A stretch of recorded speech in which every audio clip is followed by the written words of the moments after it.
병원이 당신에게 알려주지 않는 진실에 대해서 신재원, 이진한 두 의사분께서 이렇게 두꺼운 책을 기록을 하셨어요. 계속 읽어보겠습니다. 산부인과 전문의가 밝히는 제왕절개와 무통분만의 진실에 대해서 이화여대 목동병원 산부인과 교수 추웅. 제왕절개율이 높은 대한민국 산부인과. 출산을 앞둔 예비맘 사이트나 육아 사이트에서 모두의 부러움을 받는 최상의 케이스는 바로 자연분만과 완전 모유 수유를 하는 엄마들이다. 이유야 어쨌든 제왕절개를 했거나 혼합 수유 혹은 분유 수유를 하는 엄마들은 예비맘들의 귀감이 되기에 2% 부족하다. 기나긴 진통시간을 참아내 자연분만에 성공하고 수면 부족과 근골격계 통증을 겪으면서도 완전 모유 수유를 하는 엄마들이 칭찬받고 추앙받아야 함은 마땅하다. 하지만 그렇게 하고 싶어도 할 수 없는 처지에 있는 산모들이 죄의식이나 열등감을 가질 필요는 없다. 우리나라의 제왕절개율이 높은 것은 사실이다. 제왕절개율이 높으면 수술로 인한 합병증, 즉 감염, 출혈, 폐색전증, 마취 문제 등이 함께 높아지고 개인과 국가의 의료비 지출도 자연스럽게 늘어난다.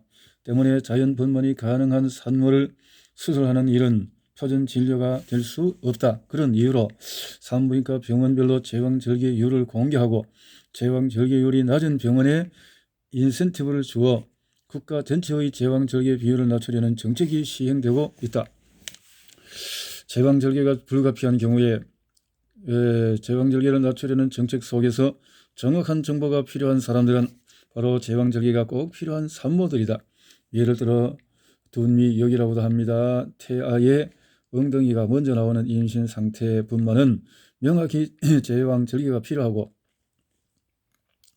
첫째를 제왕절개로 분만한 산모의 둘째 분만 역시 제왕절개 분만이 꼭 필요하다. 물론 환자에 따라서 둔이라도 제왕절개 대신에 자연분만으로 출산이 가능한 경우도 있고, 첫 아이를 제왕절개로 낳았어도 둘째를 자연분만으로 낳는 경우도 있다. V100. 하지만 이런 경우는 매우 특수한 경우일 뿐더러 이때에도 응급 제왕절개 수술 준비를 동시에 해놓고 만약의 경우를 대비해야 한다. 79만을 시도하다가 만약의 상태가 생기면은 즉각적으로 복구를 절개하고 아이를 꺼내기 위함인데 이 과정이 상당히 복잡하고 위험하다. 우선 제왕절개를 위한 수술실을 확보해야 하고 마취의 수술팀을 대기시켜야 한다. V100에서 응급 제왕절개로 전환되는 경우는 대개 자궁 파열이나 과다 출혈 같은 심각한 상태이므로 수술을 즉각 시행한다 해도 수술 후 좋은 결과를 완전히 보장할 수는 없다. 언제 있을지 모를 V100을 위해서 수술실과 수술 인력이 항시 대기해야 하는 운영상의 경제적인 부담은 차치하고라도 산모와 아기의 건강에 위협이 될 수 있는 시술이기에 많은 산부인과 의사는 V100을 아예 고려하지 않는다. 아니 산모가 V100을 원하는 경우에도 의학적 설명과 사례를 들어 설득하는 것이 보통이다.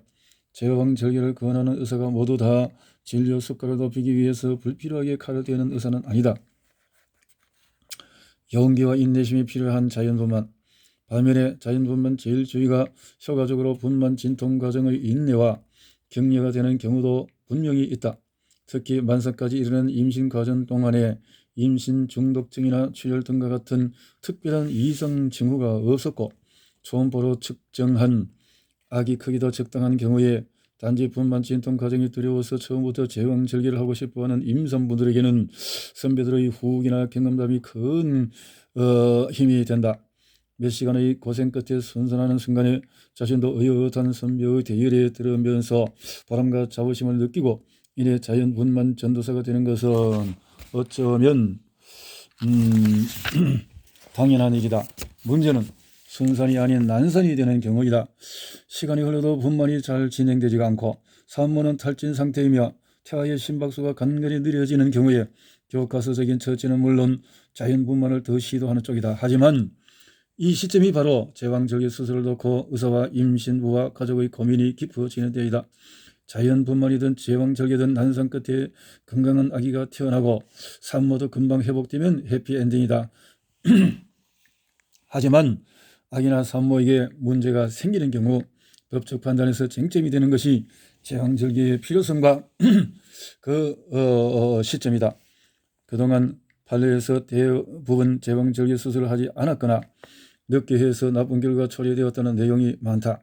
이런 판례는 분만 진통 진행 과정 중에 난산의 기미가 보이면 즉각적으로 제왕절개를 하는 일종의 방어 진료를 양산하게 되고 그 상황이 우리나라의 높은 제왕절개율과 무관하지 않다.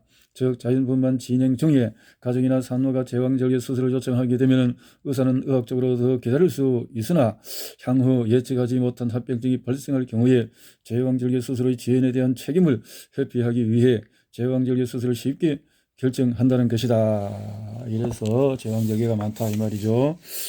신중하게 선택해야 할 무통, 분만 진통에 대한 두려움을 해결하는 방법으로 무통, 분만이 각광받고 있다. 무통, 분만이란 척추로 연결되는 하반신의 감각신경을 마취제로 둔화시켜서 산통을 느끼지 못하게 하는 시술이다. 무통, 분만 후의 경험은 아무 통증도 없이 너무나 편했다라는 쪽과 별로 권하고 싶지 않다는 쪽으로 나뉘는데 이런 분만 진행 과정과 마취제에 대한 반응이 개개인별로 천차만별이기 때문이다. 무통 주사는 보통 분만 진통의 활동기에 맞는데 분만 진통이 활동기에 접어들었다 하면 수축의 강도가 점차 강해져서 다시 잦아들이지 않는다는 뜻으로 이보다 일찍 무통 주사를 맞으면 아예 활동기로 넘어가지 않는 수가 있기 때문이다. 그러니까 무통으로 해버리면 통증이 없으면 아예 활동기가 넘어가지 않는 또 위험성이 있군요. 그런데 활동기 시작부터 분만까지 걸리는 시간이 사람마다 다르고 마취액에 대한 몸의 반응이 시간이 다르므로 진행이 빠른 산모는 무통 효과가 완전히 나타나기 전에 출산을 하는 수도 있고 진행이 느린 산모는 무통 주사가 다 소진될 때까지도 장문이 반밖에 열리지 않을 수도 있다. 무통 주사 자체가 분만의 진행을 조금 늦추는 효과도 있어 무통 주사로 인해 난산이 오는 경우도 있다. 따라서 무통 주사를 무조건 맞는 것보다 진통의 진행 상태, 통증에 대한 개인의 반응, 인내력 등을 고려하여 신중하게 선택하는 것이 좋다. 신중히 선택하는 것이 좋다. 질병보험의 진실은 조심해야 할 질병보험의 꼼수. 우리나라의 질병보험 보장률은 60% 정도다. 즉 병에 걸려도 40%는 환자가 부담해야 하는 것이다. 치료기술이 발달하고 첨단 의료 장비가 도입되면서 환자들이 내야 하는 의료비도 치솟고 있는 현실에서 든든한 질병보험 하나쯤 없을까 하고 찾아보게 된다. 과연 수많은 질병보험 중에 어느 것을 믿을 수 있을까? 고액보장 문구에 현혹되지 마라. 가장 흔하게 보는 암보험의 광고 문구는 일반 암 000만원, 고액 암 0000만원의 문구이다. 고액암에 걸릴 경우에 2배 정도의 보장 금액을 주는 경우가 많다. 요즘에는 1억 원을 주는 경우도 있다. 고액암은 대부분 백혈병, 뼈암, 뇌암 이 세 가지를 지칭하는데 고액암이 전체 암 중에서 차지하는 비중이 얼마나 될까? 놀랍게도 3% 미만이다. 게다가 이 세 가지 암은 주로 성인보다는 소아에게 많이 발생하는 암이니 30세 이후에는 걸릴 확률이 더 떨어진다. 그런데 왜 보험사들은 하나같이 고액암을 선진하는 것일까? 과연 이들 말대로 이 세 가지 암의 치료비가 가장 많이 나가는 암이기 때문일까? 물론 백혈병에 걸려서 골수 이식을 해야 하는 경우 치료비가 가장 많이 드는 경우에 속한다고 할 수 있다. 그러나 보험회사의 속내는 고액 보장이라는 문구에 있다고 생각이 된다. 5천만 원을 보장해 주다니 뭔지 좀 약한 것 같고 그래 통 크게 2배인 1억 원을 보장해 주자. 이만하면 소비자의 눈길을 끌 수 있지 않겠는가? 이것이 보험회사의 상술이다. 그러나 그 문구 중 아무리 살펴봐도 고액암이 전체 암에서 얼마의 비중을 차지하는지는 찾기 어렵다. 필자도 국가암 등록 통계를 분석해서 알아낸 것이니까 말이다. 그렇군요. 고액 보장이라는 것은 몇 프로도 되지 않을 뿐만 아니라 이거는 어릴 때에 특히 나타나는 것들인데 이런 것을 상품으로 팔아먹기로 끼워 넣는다 이 말인데요. 보장시험 시점의 꼼수. 일부 보험회사에서는 보장 시정 시점을 두고 꼼수를 부린다. 많은 보험회사들이 가입한 지 90일이 지나야 보험금을 지급하고 1년이 안 되어 암이 발생했을 경우는 50%만 지급하도록 하고 있다. 그런데 일부 보험회사의 암보험 상품에는 2년까지 50%만 지급하도록 하고 있다. 왜 2년일까? 아무리 생각해봐도 별로 타당한 이유가 없다. 그냥 1년을 2년으로 슬쩍 바꾼 것이다. 대개 1년에 한 번 검진을 받는 사람들이 많기 때문에 보험에 가입하고 2번 정도의 건강검진을 무사 통과해야 비로소 보험금을 100% 수령할 자격을 갖추게 된다. CI보험, 치명적인 질병보험의 숨은 함정은 CI보험이란 치명적인 질병보험을 말한다. 원래 보험의 취지는 환자가 사경을 헤매고 있을 때 사망보험금을 미리 받을 수 있게 해 환자 가족의 부담을 덜어주자는 취지이다. 그런데 이것이 우리나라에서는 그냥 일반 질병보험으로 둔갑해 팔리고 있는 경우가 많다. 사람들은 보통의 질병보험으로 인식했다가 나중에 막상 그 질병에 걸려도 보험금을 받을 수 있는 기준에 턱없이 모자란다는 것을 알고 뒤늦게 분통을 터뜨리는 경우가 많다. 도대체 CI보험은 어떤 기준을 가지고 있기에 보험료 지급이 이토록 까다로운 것일까? 중대한 뇌졸중 항목, 다음의 약관을 살펴보자. 중대한 뇌졸중이라 하면 거미막 및 출혈, 뇌내 출혈, 기타 비외상성 무리 뇌출혈, 뇌경색이 발하여 뇌혈액순환의 급격한 차단이 생겨서 그 결과 영구적인 신경학적 결손, 언어장애, 운동실조, 마비 등이 나타나는 질병을 말한다. 제1항의 뇌혈액순환의 급격한 차단은 의사가 작성한 진료기부록상의 전형적인 병력을 기초로 하여야 하며 영구적인 신경학적 결손이란 주관적인 자각 증상이 아니라 신경학적 검사를 기초로 한 객관적인 신경학적 증후로 나타나는 장애로서 별표 3 장애분류표에서 정한 신경계 장애가 남아 일상생활 기본 동작에 제한을 남길 때의 지급률이 25% 이상의 장애 상태를 말한다.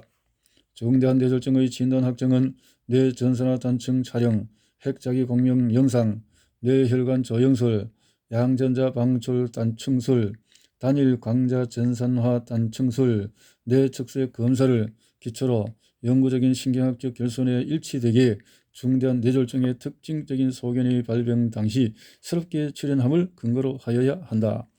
상기 1에서 3 모두 근거하지 않은 경우에는 보장에서 제외한다. 예를 들면 뇌전산화 단층 촬영만으로 뇌졸중 진단을 내린다든지 영구적인 신경학적 결손만으로 뇌졸중 진단을 내리는 경우는 보장에서 제외한다. 일과성 허혈 발작, 가역적 허혈성 신경학적 결손은 보장에서 제외한다. 또한 다음과 같은 뇌출혈, 뇌경색은 보장에서 제외한다. 외상에 의한 뇌출혈, 뇌종양으로 인한 뇌출혈, 뇌수술 합병증으로 인한 뇌출혈, 신경학적 결손으로 가져오는 안동맥의 폐색. 영구적으로 언어장애나 마비가 있어야 하고 그 장애의 기준도 명시되어 있다. 단순히 뇌졸중을 알았다고 해서 받을 수 있는 것이 아니란 말이다. 그러나 이러한 사실을 설계서가 충분히 설명하고 팔았다면 별 문제가 될 것은 없어 보인다. CI보험이란 것이 원래 그런 것이니까 말이다. 그런데 중대한 급성 심근경색증 항목에서는 화가 나서 견딜 수가 없었다.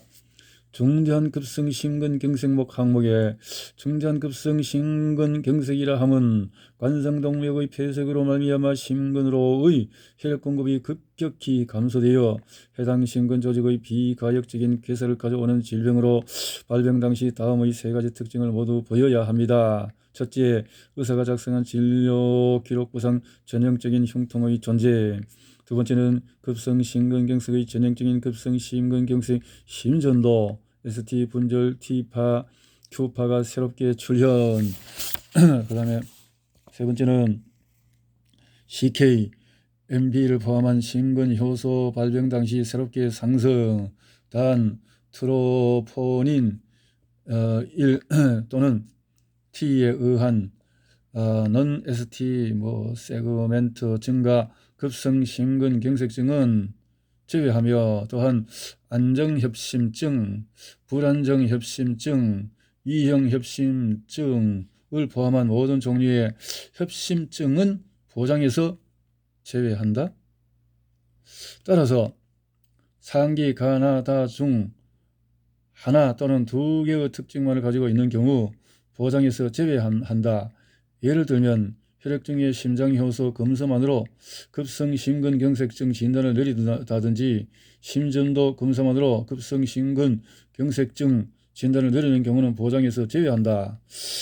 또한 상기 가나다를 기초로 하지 않고 심초음파 검사나 핵의학 검과 자기공명 영상, 양전자 방출 단층 촬영술 등을 기초로 급성 심근경색증 진단을 내리는 경우도 보장에서 제외한다. 보장에서 심근경색증을 해놓고 보장에서 제외하면 그 보험을 들 필요가 뭐 있어요? 응? 급성 심근경색은 심장으로 가는 혈관이 막혀서 심장 근육이 손상되어 심하면 사망에 이르는 질환이다. 그런데 보험회사에서 말하는 중대한 심근경색증의 정의를 살펴보면 어처구니가 없다. 첫 번째, 의사가 작성한 진료 기록 구성 전형적인 흉통의 존재. 그 흉통이라는 것은 그 미리 생긴 일 수도 있고 벌써 가서 또 왔다 갔다 하는 것이 흉통인데. 두 번째, 급성 심근경색의 전형적인 급성 심근경색 심전도 변화가 뭐 분절, T파, Q파 그러니까 새롭게 출현해야 된다. 뭐가 나타나야 된다. CK 뭐 심근경색 방에서 뭐 새롭게 뭐가 발병 당시에 이것이 나타나야 된다. 상승해야 된다. 높이 올라가야 된다. 이런 뜻인데 보험료를 지급받으려면 위의 가나다 세 가지 모두 존재해야 한다고 한다. 그런데 급성 심근경색 20에서 30% 정도는 이 세 가지가 모두 나타나지 않고 한두 가지만 나타난다. 하지만 가나다 가 플러스 다만 되어도 대부분의 의사들이 응급 심혈관 시술을 준비할 것이다. 도대체 왜 이러한 조건을 만들어서 보험금을 애초에 받을 수 없게 만들어 놓았을까? 그러니까 가나다가 아니고 가 플러스 다나 혹은 가 플러스 다 그러니까 세 개 중에 두 가지만 나타나면 수술을 할 것인데 왜 보험금은 못 받게 만들었냐 이런 말인데요. 차라리 뇌졸중처럼 급성 심근경색으로 진단을 받고 심관 근육의 후유 장애가 남은 사람으로 정했으면 원래 보험 취지에도 맞을 것이다. 그런데 누가 생각해내는지 몰라도 정말 머리가 좋다고 말할 수밖에 없다. 의사들도 생각해내지 못한 이런 절묘한 꼼수를 어떻게 생각해내는지. 아무튼 위의 세 가지가 있고 없고는 중대한 것과 거리가 멀다는 것만 알아두시길. 그러니까 중대한 이 심혈관을 통해서 사망의 위험성을 갖는 그 문제를 두 가지 나타날 수도 있고 덜 나타날 수도 있다는 거 아니에요. 그런데 세 가지가 다 나타나야만 준다는 것은 이건 안 주겠다는 꼼수라는 거죠. 그런데 이런데 왜 보험금을 내고 몸을 맡기자 이 말이죠. 뇌졸중 보장 상품에 가입하라. 질병보험의 대표적인 꼼수는 바로 뇌졸중 보장에 관한 것이다. 뇌졸중은 흔히 중풍으로 불리는 것으로 뇌혈관이 터지는 뇌출혈과 혈관이 막히는 뇌경색으로 나뉜다. 예전에는 두 질병의 비율이 거의 반반이었지만 10여 년 전부터는 뇌경색의 비율이 압도적으로 많아져서 현재는 20%대 80%의 비율로 발생하고 있다. 언제부터인가 보험회사들은 뇌경색을 보장에서 제외해왔다. 암보험에서 갑상선암의 보장이 축소된 것처럼 보장을 축소한 것도 아니고 아예 없애버린 것이다. 현재는 아주 일부 힐스의 상품에서만 뇌경색 보장을 발견할 수 있으니 보험을 가입할 때는 반드시 뇌경색 보장을 확인해야 한다. 뇌출혈 보장이라고 하는 상품은 그들도 보지 말고 뇌졸중 보증이라고 하는 상품을 찾아보자. 출혈이라는 것은 거의 적고 경색이 많기 때문에 그렇다는 거죠. 보험회사가 지급 사유가 발생했을 때 많이 걸고 넘어지는 것이 고지의 의무 위반이다. 환자가 자기의 몸 상태를 보험회사에 정확하게 알릴 의무가 있는데 의무를 이행하지 않았기 때문에 보험금을 줄 수 없다는 것이다. 예를 들어 당뇨병이 있는 환자가 보험을 가입하는데 당뇨병이 있는 사실을 알리지 않으면 나중에 심장병이나 뇌졸중이 왔을 때 보험금 지급이 거절된다. 그런데 일부 보험회사가 이 조항을 악용하고 있다. 고혈압에 걸린 사람이 암에 걸렸는데 암보험금을 지급하지 않는다든지, 우울증을 앓았던 사람이 뇌졸중에 걸렸는데 보험금 지급을 안 한다든지 하는 것이다. 도대체 고혈압과 암이 무슨 상관이 있단 말인가? 대한민국의 보험회사들은 고혈압과 암의 관련성에 대해서 확실한 증거를 가지고 있나? 있다면 세상에 공개하라. 의학계의 대사건이 될 것이다. 이런 보험회사의 꼼수에 빠지지 않으려면 자신의 건강기록을 보험회사에게 솔직하게 알리는 것이 좋다. 설령 현재의 질병과 관련된 항목 가입이 제한되더라도 나중에 상관없는 다른 질병까지 보험금 지급이 거절되는 빌미를 주지 말기를 바란다. 그래서 이렇게 말이 안 되는 것들로 해서 이렇게 보험에 악용이 있을 수가 있다라는 거죠. 내과 전문의가 밝히는 건강보험 제도의 진실에 대해서 또 한번 볼까요? 이거는 건강보험 제도의 또 잘못된 여러 가지 일들에 대한 진실에 대해서 쭉 글을 쓴 것 같은데 충북대학교 소화기내과 교수 한정호, 미국 대통령 오바마가 부러워한다는 한국 의료의 현실이 과연 정말 그렇게 아름답고 좋은 것일까? 그런데 왜 여전히 한국의 많은 의사들은 교과서적인 진료, 소신 진료를 가능하게 해달라고 주장하는 것일까? 왜 선진국에서는 대우받는 데는 생명을 다루는 외과, 흉부외과 의사들이 한국에서는 대부분 사라져 버리는 것일까? 아이를 낳고 싶어도 부모를 받아주는 산부인과가 없어서 국내 원정 출산, 앞으로는 해외 원정 출산까지 겹쳐지는 이유는 무엇일까? 겉으로 화려한 전국민 건강보험 제도의 이면에 숨어있는 불편한 진실을 환자들의 호소를 통하여 알아보자. 속이 너무 쓰려서 밤잠을 설치지만 왜 약을 2알 먹으면 안 되나요? 50살의 중소기업 신부장은 잦은 술자리와 업무에 대한 압박으로 인한 위궤양 역류성 식도염으로 수차례 진료를 받아왔다. 작년에는 위궤양 출혈까지 생겨서 병원에서 내시경적 지혈 치료 수술을 받고 입원까지 했다. 그나마 양성자 펌프 억제제가 수입된 뒤로는 과거에 먹던 H2 블로거보다 위산을 억제하는 능력이 월등히 좋아져서 증세가 좋아지기는 했다. 요즘도 스트레스가 많은 날은 새벽부터 속이 쓰려서 잠을 설치기 일쑤이다. 신부장은 요즘 속이 너무 쓰리가 아파서 하루 한 번 먹는 양성자 펌프 억제제를 하루 2번 먹었더니 속 쓰림이 많이 완화되었다. 그래서 예약 진료일보다 보름 먼저 병원을 찾은 신부장은 앞으로 이렇게 약을 2배로 먹으면 안 되는지 소화기내과 한 교수에게 물어보았다. 그리고 진작 이렇게 2배로 먹도록 해주면 좋지 않았냐고 약간의 항의성 질문도 했다. 그런데 한 교수는 그렇게 처방할 수 없다는 대답과 함께 불편한 진실을 이야기하기 시작했다. 한 교수, 저도 물론 약을 2배로 드리고 싶습니다. 실제로 교과서에도 증세가 심한 환자는 2배가 아니라 4배라도 처방하도록 되어 있습니다. 그런데 한국에서는 건강보험관리공단에서 이를 법으로 금지하고 있습니다. 자기들이 정한 기준은 하루 한 번이기 때문에 그 이상을 처방하면 불법이라는 거죠.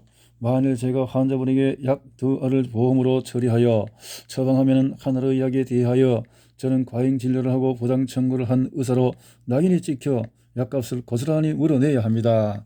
신부장, 그럼 제가 불편해서 죽어요. 보험이 안 되어도 좋으니 하루 몇천 원도 안 하는 약값을 제가 부담하게 처방해 주세요. 그러면 더 큰일 납니다. 환자분들이 제 앞에서 이렇게 말씀하시면 막상 집에 가서 몇만 원이 아쉬워 저를 신고하는 경우가 있습니다. 설사 북한의 5호 담당자와 같은 신고는 아니어도 나중에 현지 시설에 놓은 공무원에게 접근되면 약값을 5배를 벌금으로 물어내야 하고 환자에게 약값을 부당 징수한 의사로 낙인이 찍히고 언론에도 이름이 오르내립니다. 신부장, 정말요? 설마요? 대한민국이 무슨 사회주의 국가도 아니고 왜 개인 간의 사적 계약까지 모두 불법으로 막는답니까? 제가 법률팀에서 일한 적이 있어서 조금 아는데. 한 교수, 신부장님, 작년에 위궤양에서 출혈이 되어 피를 토하며 응급실에 왔을 때 기억하시죠? 그럼요. 그때 한 교수님이 내시경으로 치료에 성공하지 못했으면 저는 죽었거나 개복하는 큰 수술을 받아야 했을 것입니다. 항상 감사드리고 있어요. 그런데 한 교수, 진료실에서 돈 이야기를 해서 죄송하지만 제가 그때 신부장님을 살리려고 내시경을 하고는 병원에 적자를 입히고 건강보험공단으로부터 처벌까지 받았던 것은 모르시죠? 예? 이렇게 내시경을 하고 병원에 적자를 입혔다라는 거죠. 그런 일. 내시경 치료로 사람을 살리면 병원은 벌금을 내린다. 한 교수. 한국의출혈 환자의 내시경 지혈 수술 치료비는 정부에서 강제 책정한 시술료가 11만 원가량 합니다. 억대의 내시경 장비와 3 내지 4명의 수술 인력으로 고려하면 원가에도 못 미치는 턱없이 부족한 수술비죠. 뭐 그렇다고 칩시다. 그런데 피가 칼칼 나는 혈관을 묶는 클립 및 지혈 주사판을 없이는 수술할 수 없지 않겠어요? 사용되는 일회용 도구가 보통 10에서 20만 원, 더 위중한 환자의 경우에는 30만 원, 40만 원의 기구를 환자의 몸 안에 넣어야 합니다. 그런데 이러한 기구 사용료는 환자에게 돈을 받아도 불법이고 건강보험공단이 비용을 청구해도 안 된답니다. 병원에서도 이런 적자를 감당할 수 없어서 환자에게 들어간 기구 값의 몇 %만 환자에게 직접 징수하는 불법을 했지요. 정부에서는 자기들이 좋은 일을 한다면서 이런 불법을 저지른 나쁜 병원과 의사라고 저희 병원의 5배의 벌금을 물렸어요. 연간 수천만 원의 벌금을 물게 되어 있고 병원과 재단에서는 앞으로 이런 응급 내시경 수술 분야에서는 투자를 안 하겠대요. 저도 병원에서 곤란한 지경입니다. 신부장, 그럼 피하를 토하는 환자를 치료할 때 몇십만 원의 적자를 그냥 본다는 건데 우리나라 정부가 그렇게 앞뒤가 깡 먹혔나요? 하긴 저희도 공장 하나 지으려면 서류가 400종류가 필요해요. 거기에 공무원 한 명이 마음에 안 든다고 서류를 반송시키기 시작하면 몇 년이 지나도 삽질 한번 못하죠. 그래도 명색이 의사 선생님이고 대학 교수님인데 마찬가지 취급을 하나요? 한 교수, 역시 사회생활 경험이 풍부하시니 금방 이해를 하시는군요. 일반 환자나 단체들은 의사들이 정부의 항의를 안 해서 이런 문제가 반복된다고 하는데 내시경 봉합기구가 보급된 지 20년이 되어가고 한 해에도 몇 번씩 정부에 민원도 내고 탄원도 내지만 소용이 없습니다. 얼마 전 뉴스에 크게 보도된 위암 내시경 절제 수술도 마찬가지 맥락이죠. 위암 수술료가 20여만 원이고 수술에 사용하는 내시경 칼이 최소한 2개 이상 필요한데 1개만 사용하도록 공무원이 강제로 정하고 지혈에 사용되는 기구도 현실적으로 사용을 금지시켰죠. 수술하는 기준도 밀리미터 단위로 일방적으로 보험공단에서 강제로 지정했습니다. 그 이외에는 모두 불법이라는 거죠. 자, 새로운 의학 기술과 기계는 계속 쏟아져 나오는데 한국에서는 20년이 지난 보편적인 기술이나 시술도 인정받지 못하고 있는 실정이니 누가 환자를 위해 새롭고 좋은 치료 방법을 도입하겠어요? 참. 몇만 원도 안 하는 헬리코박터 치료도 보험이 안 돼? 신부장. 그나저나 제 큰 아이도 속이 쓰리다고 해서 지난달에 위내시경 검사를 받았는데 결과가 어때요? 한 교수. 다행히 급성 위궤양은 없었는데 몇 년간 만성적으로 위궤양과 십이지장궤양을 앓은 흔적이 많이 보이더군요. 헬리코박터 균이 다량 검출되어 균을 죽이는 제균 치료를 해야겠습니다. 그런데 제균 치료에 사용되는 항생제와 제산제는 건강보험이 안 됩니다. 의학적으로 꼭 치료해야 하니 처방전을 드릴 테니 7에서 8만 원 가량의 약을 사서 드세요. 신부장, 아니 내가 1년에 내는 건강보험료가 얼마이고 직장에서 내어주는 50%의 보험료까지 합하면 한 달에 60만 원 이상을 보험료로 내는데 보험 혜택이 안 된다고요? 작년에 제가 이 약을 먹을 때는 그렇지 않았잖아요. 한 교수, 이것도 사실 말이 안 되는 보험 책정 때문입니다. 급성궤양이 있는 환자만 치료가 보험이 되고 이렇게 만성궤양 흔적이 있어서 급성과 만성의 이 차이가 또 있네요. 있어서 분명히 재발할 것이 예측되는 환자에게는 보험이 안 되도록 정부가 규제를 하는 것입니다. 더 황당한 것은 위암으로 치료받은 환자에게도 건강보험 재정의 악화를 핑계로 보험이 안 됩니다. 정치인들과 낙하산 복지부 장관들은 밥값 공짜, 암 환자 진료비 대폭 할인, 어린이 입원비 공짜와 같은 불특정 다수에게 꼭 필요하지도 않은 혜택에 밑 빠진 독에 물붓기처럼 펑펑 쓰면서 정작 치료에 꼭 필요한 약이니 치료 재료 등은 몇십 년째 보험 혜택을 주지 않는 것이죠. 건강정책이 정치인들의 인기를 위한 도구이다 보니 갈수록 더 심해지는 것 같습니다. 신 부장은 불편한 마음으로 집에 와서 약을 먹고 누웠지만 이제까지 왠지 썩고 산 것 같은 생각이 들었다. 인터넷을 뒤져보기로 결심했다. 인터넷에서는 흑과 백처럼 서로 헐뜯는 글 또는 각자가 찬양하는 글만 난무했다. 도대체 뭐가 문제이고 앞으로 우리나라 의료 제도를 어떻게 하자는 것인지 도통 이해하기가 어려웠다. 사실 신 부장이 가장 궁금한 것은 나름대로 세금도 많이 내고 건강보험료와 각종 연금도 월급에서 꼬박꼬박 떼어가지만 언론에서는 유리지갑 직장인들의 선진국에 비해서 아직도 세금을 적게 낸다는 비난 아닌 비난을 하지만 왜 실질적인 혜택은 부족한지이다. 신 부장은 복지보건부와 건강보험공단 신문고에 출석하여 불합리한 보험제도의 개선을 위해서 의견을 쓰고 잠이 들었다. 앞으로는 의료복지제도의 문제가 남의 일이 아니라 나와 내 가족의 생명과 미래에 걸린 일이라고 생각하고 조금 더 적극적으로 우리 가족의 몫을 챙길 결심을 한 것이다. 그러니 이런 어떤 수가 세금들이 엉뚱하게 많이 빠져나가고 있다라는 것을 생각해 볼 수 있겠는데요.